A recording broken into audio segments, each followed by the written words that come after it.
Friends, आपका स्वागत है आपके अपने YouTube channel journey to success में। आज हम पढ़ने वाले हैं ज्योग्राफी के पार्ट में द अर्थ, और उसमें कुछ चीज़ों को हम डिस्कस करेंगे, जैसे latitude, longitude, solar and lunar eclipse, अक्षांश, देशांतर, सूर्य ग्रहण और चंद्र ग्रहण के बारे में।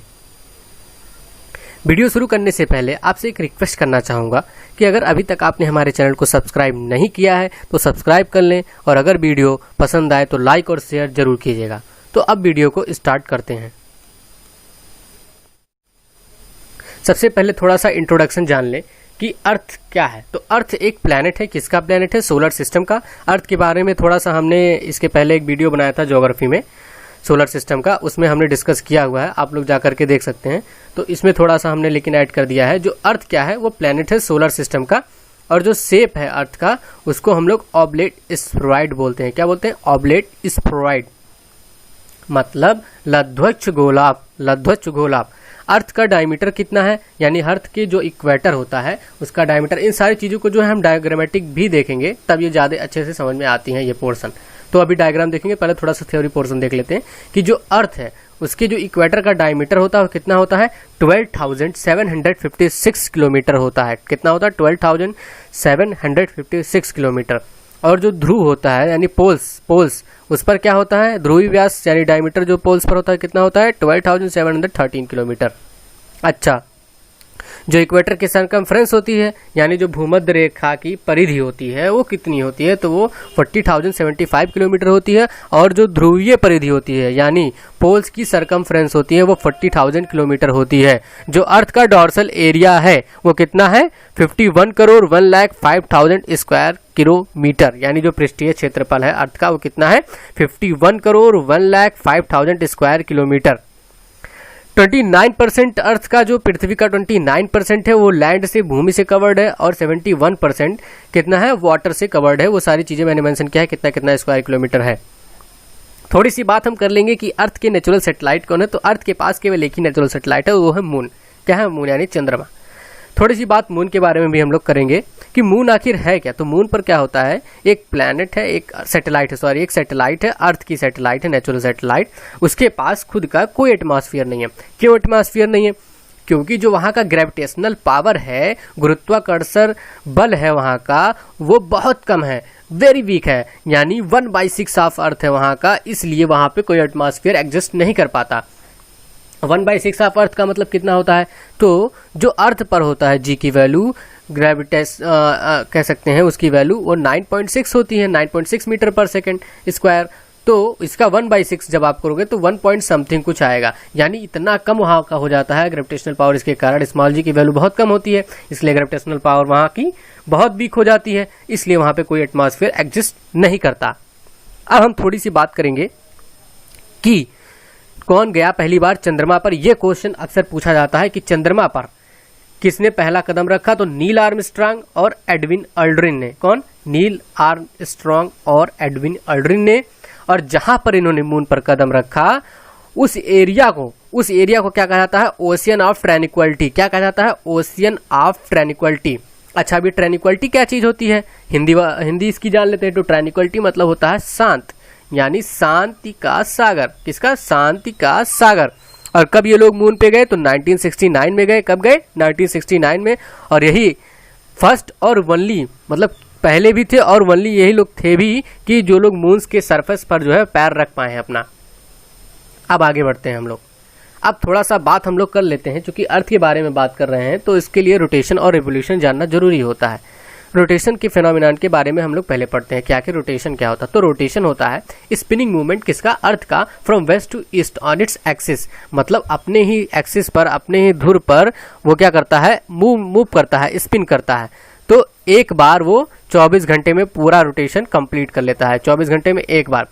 और यही कारण है कि दिन और रात होते हैं, क्योंकि जब वो रोटेट करता है तो सूर्य की किरणें, जो कि सूर्य हमारा, अभी हम इसको डायग्रामेटिक डिस्कस करेंगे पूरी तरीके से क्या है, थोड़ा सा अभी जान लेते हैं। जो एक्सिस है अर्थ का वो टिल्टेड रहता है, यानी तिरछा रहता है at an angle of 23.5 degree, यानी जो 23.5 डिग्री जो वर्टिकल एक्सिस होता है हमारा अर्थ का, उससे 23.5 डिग्री होता है। जैसे हम ड्रा करके एक डायग्राम देखते हैं। जैसे मान लीजिए ये आपका अर्थ है, सॉरी ये मान लीजिए आपका अर्थ है, ठीक। ये आपकी वर्टिकल एक्सिस हो गई, ये आपकी हॉरिजॉन्टल एक्सिस या कह सकते हैं इक्वेटर हो गई। ठीक, यहाँ से हम एक लाइन ड्रा करते हैं, ये आपका नॉर्थ पोल हो गया और ये आपका हो गया साउथ पोल। तो the line joining the north pole and the south pole is called the axis. क्या बोलते हैं उसको? एक्सिस बोलते हैं, धुर बोलते हैं। ठीक, और जो एंगल होता है ये आपका क्या है?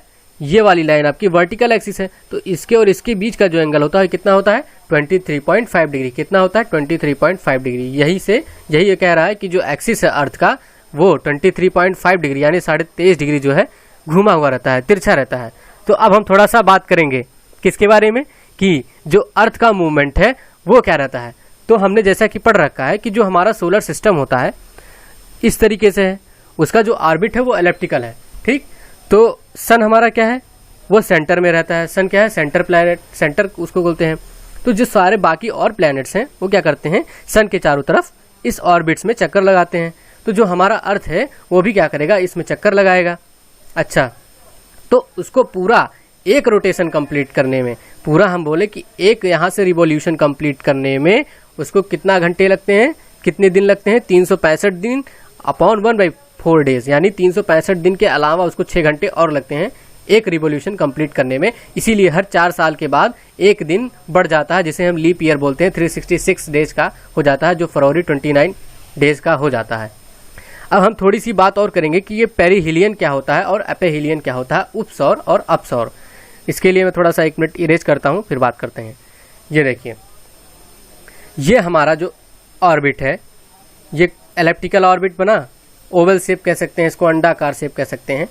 इसमें आपका ये जो बीच में है ये क्या है? ये आपका हो गया सन। क्या हो गया? ये हो गया सन। ये ऐसे ऐसे मतलब इसकी रेज हो गई। ठीक, सन हो गया।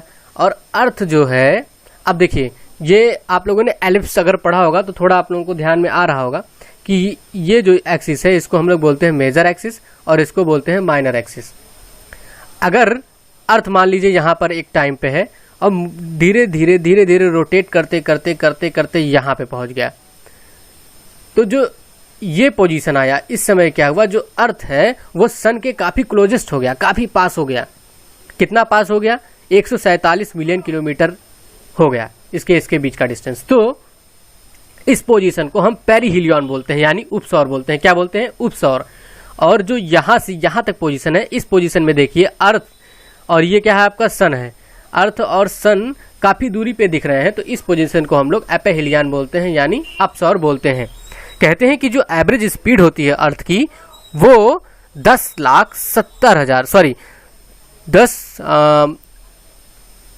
आपको हम बताएं 29.72 किलोमीटर पर सेकंड है। कितना है? 29.72 किलोमीटर पर सेकंड। सोच सकते हैं कितना ज़्यादा स्पीड है। 1 सेकंड में समझ लीजिए अप्रॉक्स 30 किलोमीटर 1 सेकंड में वो जा रहा है।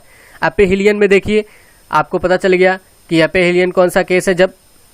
जब आपका अर्थ और सन ज़्यादा दूरी पर होते हैं, और पेरिहिलियन जब यानी उपसौर जब दोनों आपके काफ़ी क्लोजेस्ट होते हैं। तब हमने कहा था कि जो आपका एक्सिस के बारे में हमने बात किया अभी, अब थोड़ा सा आगे बढ़ जाते हैं कि लूनर एक्लिप्स क्या होता है और सोलर एक्लिप्स क्या होता है। तो लूनर एक्लिप्स का मतलब होता है चंद्र ग्रहण। इसको भी हम डायग्राम से समझेंगे। थोड़ा सा आप लोग रुक जाइए, थोड़ा सा थ्योरी देख लीजिए, उसके बाद हम लोग आगे बढ़ेंगे। लूनर एक्लिप्स क्या होता है? तो ये क्या होता है? ये तब होता है जब अर्थ किसके बीच में आ जाता है? सूर्य और चंद्रमा के बीच में। किसके बीच में? सूर्य और चंद्रमा के बीच में आ जाता है। ठीक, और मून क्या होता है? वो सनलाइट नहीं पाता क्योंकि शैडो आता है अर्थ का उस पर, तो उस समय लूनर एक्लिप्स यानी चंद्र ग्रहण लगता है। लूनर एक्लिप्स कब होता है? हमेशा जो है वो फुल मून पर होता है, ना कि लेकिन हमेशा एवरी फुल मून पे नहीं होता, क्योंकि जो ऑर्बिटल प्लेन्स है अर्थ का, प्लेन्स का मतलब जैसे मान लीजिए, अभी हम डायग्राम में ही समझा देंगे, जो ऑर्बिटल प्लेन्स है अर्थ का और मून का वो 5 डिग्री से इंक्लाइन होता है। अब हम बात करेंगे सोलर एक्लिप्स यानी सूर्य ग्रहण क्या होता है।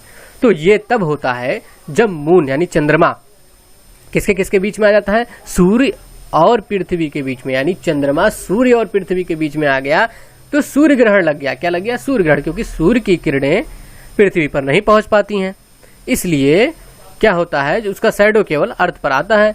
अब हम बात करेंगे जो स्मॉलर एरिया होता है मून की, मून के बीच का, ये सारी चीज़ें आपको भी डायग्राम से एकदम कंफर्म हो जाएगी, मेरी गारंटी है वो, आप लोग देखिएगा जरूर। जो स्मॉलर एरिया मून के क्या बोलते हैं, मून रोकता है, ठीक है, डायरेक्शन लाइट को, उसको मून से अम्ब्रा बोलते हैं, और यहाँ पर टोटल सोलर एक्लिप्स आता है। और जो एरिया जो टोटल शैडो और टोटल इल्यूमिनेशन के बीच का होता है, यानी जो पूरी छाया आई और जहाँ पे लाइट आई वह उसके बीच का जो एरिया होता है उसे पेनम्ब्रा बोलते हैं। जो फाइनल मोमेंट होता है सोलर एक्लिप्स का, उस समय क्या होता है, एक जानते हैं, एक चमक दिखाई देती है सनलाइट की, जो अनयूजुअल मार्स सरफेस पे आती है, उसे हम डायमंड रिंग बोलते हैं। एक कैलेंडर के हिसाब से अगर हम देखें तो एक ज़्यादा से ज़्यादा एक वर्ष में 7 ग्रहण लग सकते हैं, दोनों मिलाकर के, सूर्य ग्रहण और चंद्र ग्रहण दोनों मिलाकर के ज़्यादा से ज़्यादा 7 ग्रहण लग सकते हैं। 3:2 होता है। 3:2 का मतलब 3 अगर 3 चंद्र ग्रहण लगेगा, 3 सूर्य ग्रहण लगेगा तो 2 चंद्र ग्रहण लगेगा। अब डायग्राम हम लोग देखते हैं। ये केस किसका है, ये देखिए, ये आपका सन है और ये क्या है, ये आपकी किसकी ऑर्बिट है, ये अर्थ की ऑर्बिट है। और ये जो ऑर्बिट दिखाई गई है, ये प्लैनेट्स के, मतलब प्लैनेट्स जिसमें घूमते हैं, ये सन है, सेंट्रल प्लैनेट्स। और ये वाली ऑर्बिट जो है, ऐसे कंप्लीट करके दिखाते हैं हम आपको, इस प्लैनेट्स में जो है, इस ऑर्बिट्स में सारे प्लैनेट्स घूमते हैं।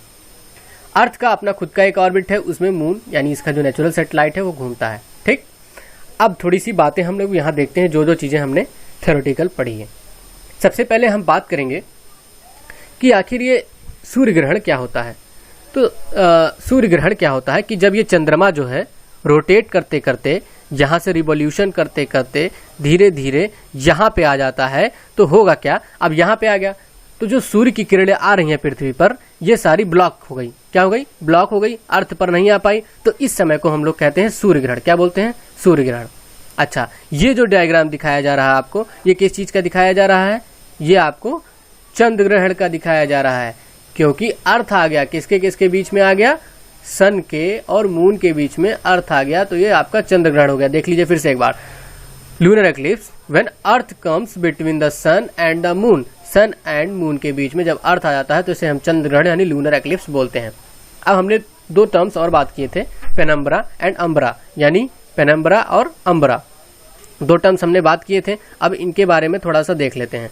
ये देखिए, पेनम्ब्रा के बारे में एक बार और डेफिनेशन देख लीजिए, क्या लिखा था हमने। पेनम्ब्रा जो था, जो एरिया बिटवीन था total shadow and total illumination, उसको हम लोग पेनम्ब्रा बोल रहे थे। और जो स्मॉलर एरिया था, जहाँ पे जो चंद्रमा था वो क्या कर रहा था, जो डायरेक्ट सनलाइट आ रही थी, चंद्रमा रोक रहा था डायरेक्ट सनलाइट को ना, मून्स अम्ब्रा, उसे हम लोग क्या बोलते थे, मून्स अम्ब्रा। अब डायग्राम में फिर से देखिए, ये चीजें जो आपकी हैं, ये क्या है, एरिया किसके, ये जो दिखाया जा रहा है ये क्या है, area between total illumination, total shadow और टोटल इल्यूमिनेशन, यानी ये एरिया टोटल शैडो और टोटल इल्यूमिनेशन का एरिया यही है। देखिए, ये इतनी दूर में रोशनी आ रही और ये जो है ये परछाई वाला एरिया है, ठीक। ये तो ये पूरा एरिया जो होगा, इसको हम लोग क्या बोलेंगे, इसको हम लोग पेनम्ब्रा बोलेंगे। और अम्ब्रा क्या होता है, जो डार्केस्ट पोर्शन है अर्थ शैडो का, ये जहाँ पे अर्थ की शैडो आ रही है, मतलब जितना रुक रहा है इस मून के द्वारा, जितना रुकेगा वो कब होता है, ड्यूरिंग द सोलर एक्लिप्स, तो जब सूर्य ग्रहण लगता है, तो ये जो डार्केस्ट पोर्शन होता है इसको हम लोग अम्ब्रा बोलते हैं। अब आगे बढ़ते हैं हम लोग थोड़ा सा। अब मोस्ट इंपॉर्टेंट टॉपिक हम लोग पढ़ेंगे, लैटिट्यूड एंड लॉन्गिट्यूड। लैटिट्यूड का मतलब अक्षांश, लॉन्गिट्यूड का मतलब देशांतर। इनके बारे में अच्छी सी जानकारी हम लोग लेंगे और इनको भी हम लोग डायग्रामेटिक समझेंगे और बहुत अच्छे से समझेंगे दोस्तों, परेशान मत होइए। चलिए देखते हैं। कह रहे हैं कि जो अर्थ सरफेस है उसके इक्वेटर नॉर्थ या साउथ साइड में जो मेजरिंग एंगल होता है अर्थ सेंटर से और किसी भी पॉइंट मेरिडियन को, उसे हम लोग लैटिट्यूड बोलते हैं। डायग्रामेटिक समझेंगे, ज़्यादा अच्छे से समझ में आएगा। अभी मैं समझाता हूँ, थोड़ा सा धैर्य रखिए। इक्वेटर को हम लोग 0 डिग्री लैटिट्यूड बोलते हैं, इसे ग्रेट सर्किल भी बोलते हैं। ग्रेट सर्किल यानी बृहद वृत्त क्यों बोलते हैं, क्योंकि ये लॉन्गेस्ट लैटिट्यूड होता है। इक्वेटर का मतलब भूमध्य रेखा इसे बोल सकते हैं, ठीक है, या फिर पृष्ठीय करके विषुवत रेखा बोलते हैं इसे, विषुवत रेखा, और भूमध्य रेखीय भी बोल सकते हैं, भूमध्य रेखा। अच्छा, 23.5 डिग्री अगर नॉर्थ गए तो ट्रॉपिक ऑफ कैंसर आता है, यानी कर्क रेखा। अगर 23.5 डिग्री साउथ जाते हैं इक्वेटर से तो ट्रॉपिक ऑफ कैप्रिकॉर्न आता है, यानी मकर रेखा। सारी चीजें हम डायग्राम में देखेंगे, बहुत अच्छे से समझ आएगा, वीडियो छोड़िएगा नहीं।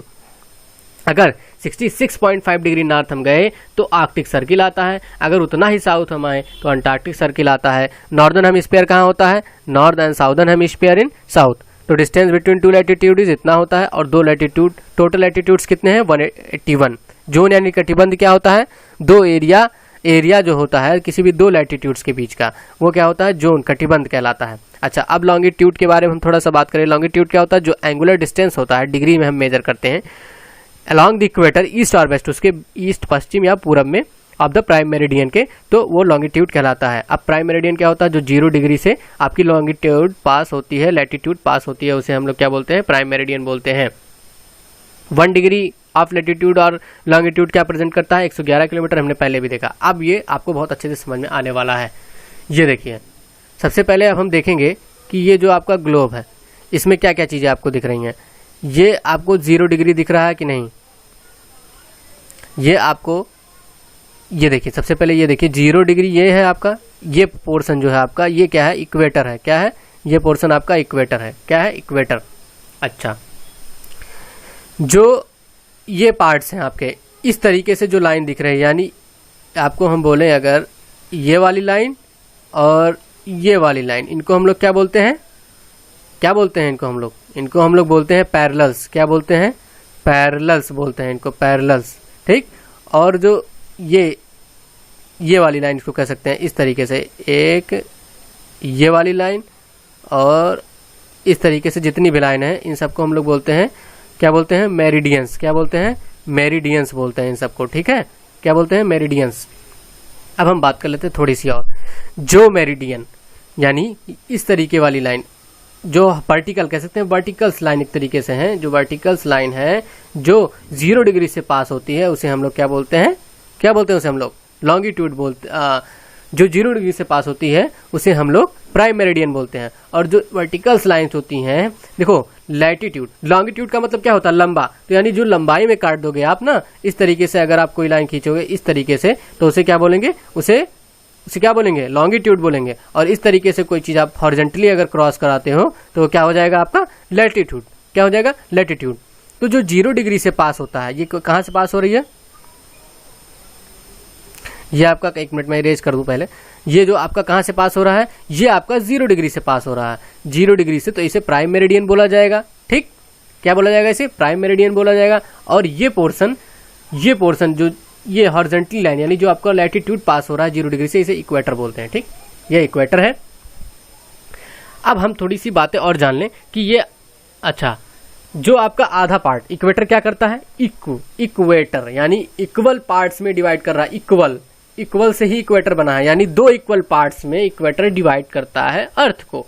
कौन कौन से 2 इक्वल पार्ट हैं, अब बात कर लेते हैं। एक हमारा हमने पढ़ रखा है कि जो एक्सिस होती है वो कुछ इस तरीके से होती है, ये हो गया, मतलब थोड़ा सा तिरछा बन रहा है, यहाँ से एक्सिस मान लीजिए पास होती है, ये ऐसे कुछ बनेगा थोड़ा स्फेयर शेप का ना, ये आपका हो जाता है नॉर्थ और ये आपका हो जाता है साउथ। तो इक्वेटर के जो नॉर्थ साइड में पोर्शन बना, यानी ये पूरा पोर्शन आपका यहाँ से यहाँ तक का जो पोर्शन है, ये क्या कहलाएगा आपका, नॉर्दर्न हेमिस्फीयर, यानी उत्तरीय गोलार्ध। क्या बोला जाएगा, उत्तरीय गोलार्ध। और जो ये पोर्शन आपका बना, कौन सा, ये साइड वाला आधा इधर का पोर्शन साउथ साइड का, इसे हम लोग दक्षिणीय गोलार्ध बोलेंगे। क्या बोलेंगे, दक्षिणीय गोलार्ध, इसे हम लोग बोलेंगे।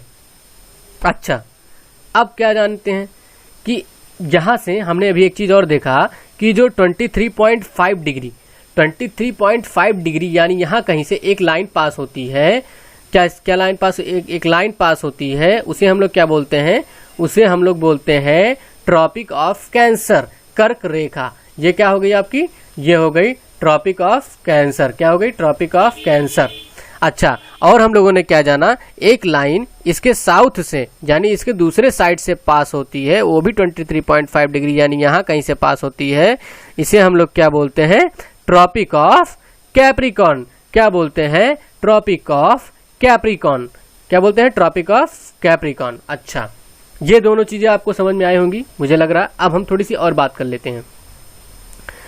आर्कटिक सर्किल और अंटार्कटिक सर्किल भी अभी हमने देखा, तो जब यहां से हम आगे बढ़ते हैं धीरे धीरे यहाँ पे जब जाएंगे तो आपको 66.5 डिग्री एंगल कहीं मिलेगा। यहाँ का जो रीजन होता है इसे हम लोग क्या बोलते हैं, इसे हम लोग बोलते हैं आर्कटिक सर्किल। क्या बोलते हैं, आर्कटिक सर्किल। ये रीजन क्या हो गया आपका, आर्कटिक सर्किल। तो आर्कटिक सर्किल किधर होता है, टुवर्ड्स दी नॉर्थ किधर होता है, नॉर्थ के साइड में होता है, इक्वेटर के नॉर्थ में साइड में होता है। और जो अंटार्कटिक सर्किल होता है वो क्या होता है, अंटार्कटिक सर्किल क्या होता है, तो जो अंटार्कटिक सर्किल होता है वो आपका यहाँ 66.5 डिग्री दिख नहीं रहा है, इधर कहीं होता है अंटार्कटिक सर्किल। ठीक है, ये चीजें हो गई क्लियर आपको इतनी सारी। अच्छा, मैं 1 मिनट इरेज करूँ पहले। ये चीजें मैंने बताई थी आपको कि जो आपका ये जो है आपका ये लाइंस और ये लाइंस, फिर से एक बार रिपीट कर देता हूँ, ये लाइन आपको क्या कहलाएगी, ये लाइन और ये आपको मेरिडियंस कहलाएगी। और जो हॉरिजॉन्टल लाइंस हैं ये क्या कहलाएंगी, ये पैरेलल्स कहलाती हैं। ठीक है, ये आपका इक्वेटर 0 डिग्री से पास करता है, इसे लैटिट्यूड बोलते हैं। लॉन्गिट्यूड का मतलब लंबा लाइन खींचना एक तरीके से, तो इसलिए ये वर्टिकल होता है लॉन्गिट्यूड। 0 डिग्री से जो पास हो उसे हम लोग क्या बोलते हैं, प्राइम मेरिडियन बोलते हैं। ये आपका सेंटर ऑफ अर्थ दिख रहा है। अगर 23.5 डिग्री से एक लाइन पास होती है यहाँ से, इसे हम लोग क्या बोलते हैं, इसे हम लोग ट्रॉपिक ऑफ कैंसर बोलते हैं। और 23.5 डिग्री नीचे से भी पास होती है साउथ साइड में, इसे हम लोग ट्रॉपिक ऑफ कैप्रिकॉर्न बोलते हैं। 66.5 डिग्री से एक लाइन पास, एक सर्किल बनता है, इसे हम लोग आर्कटिक सर्किल बोलते हैं नॉर्थ साइड में, और साउथ साइड में बनता है उसे हम लोग अंटार्कटिक सर्किल बोलते हैं। ठीक, अब आगे बढ़ते हैं हम लोग। अब देख लेते हैं कि दिन और रात कब कब चेंज होते हैं, क्या क्या चीजें हैं।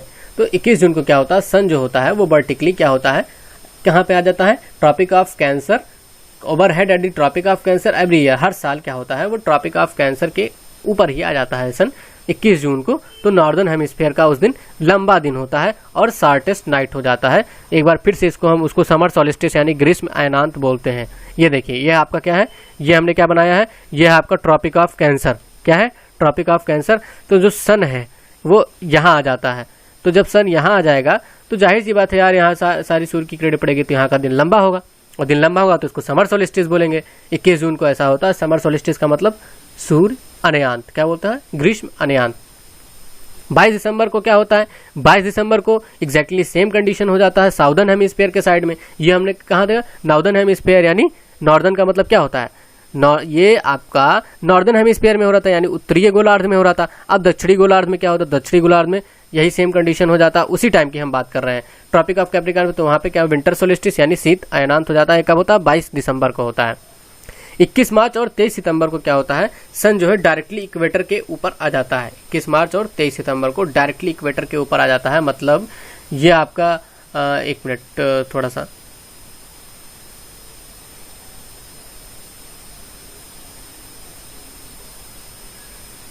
ये आपका मान लीजिए क्या हो गया, अर्थ हो गया। ठीक, ये इस तरीके से मान लीजिए मूव कर रहा है, इस तरीके से क्या है इसका, अरे यार ये प्लेनेट के किनारे मूव करता है ना, सॉरी सन के, ये सन बीच में सेंटर में होता है। ये अब यहाँ पे क्या कह रहे हैं कि 21 मार्च और 26 सितंबर को क्या होता है, सन जो है डायरेक्टली इक्वेटर के ऊपर आ जाता है, यानी ये आपका इक्वेटर हो गया। ठीक, इक्वेटर कहाँ से, 0 डिग्री से, और एक आपका हम लोग लैटिट्यूड बना लेते हैं। ये आपका क्या हो गया, ये लैटिट्यूड, ये लॉन्गिट्यूड। ठीक, और यही जो होता है ये 0 डिग्री लैटिट्यूड, क्या है, 0 डिग्री लैटिट्यूड, इसी को हम लोग इक्वेटर, इसी पे आ जाता है डायरेक्टली, इस पे सन फोकस करता है तो इसको हम लोग क्या और अब इस समय क्या होता है, जो दोनों पार्ट्स में, यह आपका क्या है, नॉर्दर्न वाला पार्ट है, यह आपका साउदर्न वाला पार्ट है, यानी उत्तरीय गोलार्ध और दक्षिणीय गोलार्ध। तो दोनों में क्या होता है, बराबर लेंथ के यानी बराबर लंबाई के दिन और रात होते हैं। अगर 12 घंटे यहाँ दिन होगा तो 12 घंटे यहाँ भी होगा, मतलब बराबर होगा। कब, 21 मार्च और 23 सितंबर को ऐसा होता है। लास्ट में हम बात करेंगे कि अर्थ के कौन कौन से हीट जोन होते हैं। तो मिड डे सन क्या होता है, एटलीस्ट एक बार ऐसा होता है ईयर में, साल में, कि जो लैटिट्यूड होता है, लैटिट्यूड का मतलब अक्षांश होता है, वो कहाँ, between the tropic of cancer जो होता है आपका और ट्रॉपिक ऑफ कैप्रिकॉर्न, वहां पे आ जाता है। तो एरिया जो होता है उस समय वो मैक्सिमम हीट जो रिसीव करती है, यानी जो मैक्सिमम रिसीव हीट करेगी उसको हम लोग टॉरिड जोन बोलेंगे। मतलब ये देखिए यहाँ पे ये आपका हो गया अर्थ, मान लीजिए हो गया, ये आपका ट्रॉपिक ऑफ कैंसर, ये आपका ट्रॉपिक ऑफ कैप्रिकॉर्न, यहाँ कहीं वो बीच में आ जाता है सन। यहाँ बीच में जब आ जाएगा, इन दोनों के बीच का ये जो एरिया, यहाँ इक्वेटर कहीं होता है, तो ट्रॉपिक ऑफ कैंसर और ट्रॉपिक ऑफ कैप्रिकॉर्न के बीच में अगर आ गया तो अब क्या होता है कि वहां पे जो है ज्यादा ही हीट मिलती है लोगों को, तो उसे टॉरिड जोन बोलते हैं। अच्छा, जो मिड डे सन होता है वो कभी किसी भी लेटीट्यूड के मतलब बियॉन्ड ट्रॉपिक्स, यानी जो ट्रॉपिक्स होती हैं, रेखाएं होती हैं आपकी, जैसे मान लीजिए ये आपकी ट्रॉपिक ऑफ कैंसर और यह हो गई आपकी ट्रॉपिक ऑफ कैप्रिकॉर्न, यानी कर्क रेखा, और ये हो गई मकर रेखा। तो इसके पीछे कभी सूर्य जाता नहीं है, अपनी रोशनी इसके पीछे कभी नहीं भेजता। क्यों? तो इन रीजन्स में क्या हो जाता है, मॉडरेट टेम्परेचर रहता है। क्या होता है? मॉडरेट टेम्परेचर, जिसे हम लोग बोलते हैं टेम्परेट जोन। क्या बोलते हैं? Temperate zone. यानी हम कहें ये रीजन कौन सा हो गया, इसके इधर हम बोले आर्कटिक सर्किल का एरिया, यानी आर्कटिक सर्किल के बीच का एरिया, ठीक। और ये इधर कौन सा, अंटार्कटिक सर्किल और ट्रॉपिक ऑफ कैप्रिकॉर्न, ये बीच का एरिया और ये बीच का एरिया, ये दोनों क्या होते हैं, यहाँ पे मॉडरेट टेम्परेचर्स हमेशा रहता है। और जो एरिया आपके आर्कटिक सर्किल में आती हैं और अंटार्कटिक सर्किल में आती है, वहां तो बिल्कुल भी सूर्य की किरणें नहीं पहुंचती होंगी, तो वहां क्या होता है, बहुत ठंडी होती है, तो इसलिए उन लोगों को फ्रिजिड जोन बोलते हैं। एक बार फिर से हम लोग देखेंगे सारी चीजों को। देखिए, टॉरिड जोन के बारे में हम लोग जानते हैं। टॉरिड जोन क्या है कि ये जो आपका ट्रॉपिक ऑफ कैप्रिकॉर्न यानी कर्क रेखा, और ये जो आपका है, ये क्या है, ट्रॉपिक ऑफ कैंसर यानी मकर रेखा। जब सूर्य की किरणें, यहाँ जब सूर्य आ जाता है तो सूर्य की किरणें इस पर पड़ती हैं, तो यहाँ पे ज्यादा क्या होता है, गर्मी पड़ने लगती है, तो इसे हम लोग टॉरिड जोन बोलते हैं, यानी कटिबंध, गर्म कटिबंध बोलते हैं, ठीक। और यहाँ पे क्या होता है, आपका अंटार्कटिक सर्किल होता है, यहाँ पे आपका आर्कटिक सर्किल होता है, ठीक है। तो जो आपका ये रीजन आर्कटिक सर्किल और ये जो ट्रॉपिक ऑफ कैंसर यानी कर्क रेखा, इन दोनों के बीच का जो रीजन है, यहाँ पे क्या होता है, सूर्य की किरणें कम पहुंचती हैं, तो इसलिए यहाँ पे क्या होता है, मॉडरेट टेम्परेचर रहता है, यानी एक तरीके से कह सकते हैं बराबर टेम्परेचर रहता है, तो इनको हम लोग टेम्परेट जोन बोलते हैं। और यहाँ भी वही सेम कंडीशन होता है। और जो आर्कटिक सर्किल बचता है आपका ऊपर के एरिया में थोड़ा सा और नीचे के एरिया में, वहां क्या होता है, सूर्य की किरणें बिल्कुल नहीं पहुंच पाती, वहां ठंडी बहुत होती है, इसलिए वहां पे क्या होता है, फ्रिजिड जोन होता है। तो आज के लिए बस इतना ही। अगर वीडियो पसंद आई हो तो लाइक और शेयर जरूर कीजिएगा। अगर अभी तक आपने हमारे चैनल को सब्सक्राइब नहीं किया तो सब्सक्राइब कर लीजिए। धन्यवाद।